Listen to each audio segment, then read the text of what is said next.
Hello दोस्तों। यूं तो मुगल साम्राज्य में कई हिंदू रानियां रही हैं, लेकिन मलिकाए हिंदुस्तान के नाम से मशहूर जोधाबाई का नाम सबसे पहले लिया जाता है।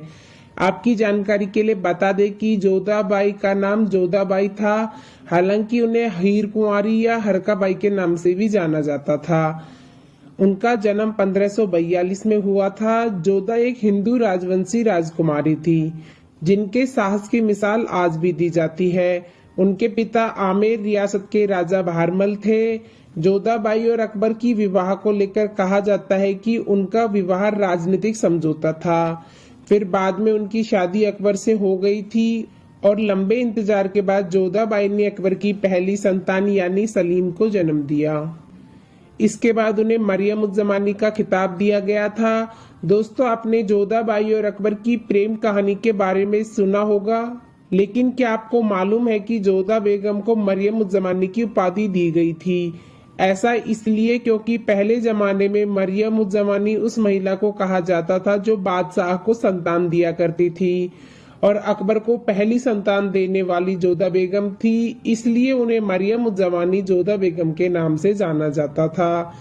अकबर के साथ जोधाबाई का विवाह 6 फरवरी 1562 को 20 वर्ष की उम्र में हुआ था। मरियम उज जमानी को मुगल सम्राट अकबर और उनके बेटे जहांगीर के शासनकाल के दौरान हिंदुस्तान की रानी के रूप में जाना जाता था। जोधाबाई सबसे लंबे समय तक हिंदू मुगल महारानी रही। उनका कार्यकाल 45 वर्षों तक रहा था। जोधाबाई के साथ अकबर का विवाह अकबर और उनके पिता के बीच एक राजनीतिक गठबंधन के कारण हुआ था। चूंकि जोधाबाई हिंदू थी, इसलिए इस विवाह के बाद सम्राट अकबर ने हिंदू धर्म को अधिक अनुकूल दृष्टिकोण से देखा और इस धर्म को सम्मान दिया।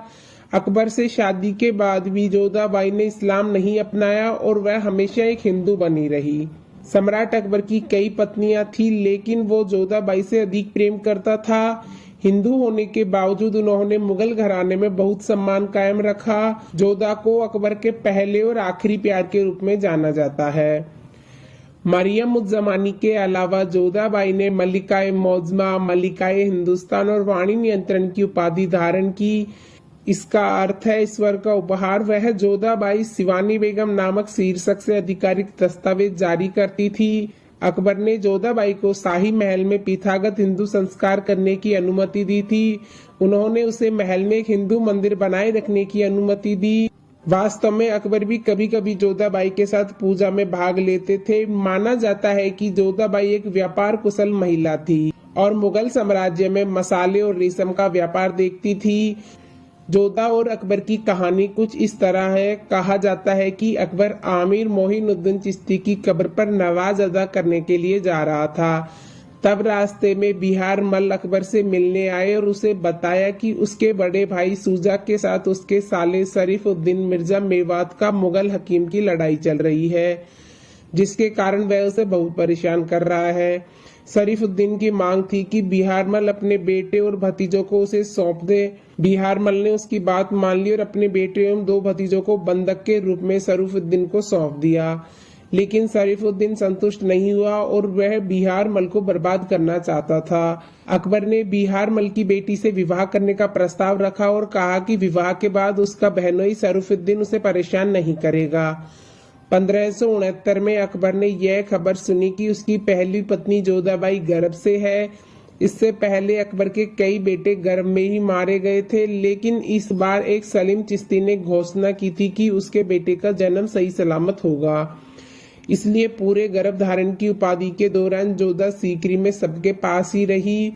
30 अगस्त 1569 को अकबर के पुत्र का जन्म हुआ और उसने पवित्र व्यक्ति की प्रार्थना की। प्रभावकारिता में अपने पिता के विश्वास को स्वीकार करते हुए सलीम नाम प्रस्ताव किया। हालांकि जोधाबाई हिंदू बनी रही, लेकिन जहांगीर को जन्म देने के बाद अकबर ने उन्हें मरियम उज जमानी की उपाधि से सम्मानित किया। ऐसे ही अकबर की कहानी चलती रही और सलीम का जन्म कैसे हुआ वो हम आपको वीडियो में बता चुके हैं। अब आगे चलते हैं, और जो न्यू यूजर हैं प्लीज हमारे चैनल को सब्सक्राइब जरूर कर दे। ऐसी वीडियो बनाने में बहुत मेहनत लगती है, बस आपका साथ और सपोर्ट चाहिए।